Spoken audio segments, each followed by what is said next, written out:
పెద్దుర్తిలో చిన్నారులు కిడ్నాప్ కేసును పోలీసులు ఛేదించారు. కిడ్నాపర్ను అదుపులోకి తీసుకొని పోలీసులు రిమాండ్కు తరలించారు.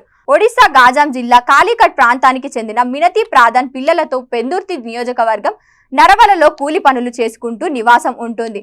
అదే రాష్ట్రానికి చెందిన ముద్దాయి వాసుదేవ జెల్లి నారావలో ఉంటూ కూలి పనులు చేసుకుంటున్నాడు. కొద్దిపాటి పరిచయంతో నిందితుడు ఆమె సోదరుని తనకు ఇచ్చి వివాహం చేయమని కోరాడు.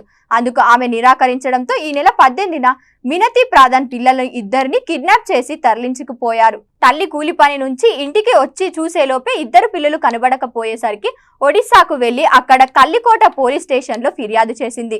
ఇక్కడ పోలీసులు కేసు నమోదు చేసి ఈ నెల 26న ఎస్ఐ సింహాచలం ఇతర బృందాలను ఒడిశాకు పంపారు. నిందితుడు ఒక ఫోన్ కాల్ ఆధారంగా కిడ్నాప్ ను అదుపులోకి తీసుకుని పెందుర్తికి తరలించారు. పిల్లలను తల్లికి అప్పజెప్పారు పోలీసులు. ఈ కేసును ఛేదించిన పెందుర్తి సిఐ ఎస్ఐ సింహాచలం వారి బృందాన్ని నగర సిపి అభినందించారు.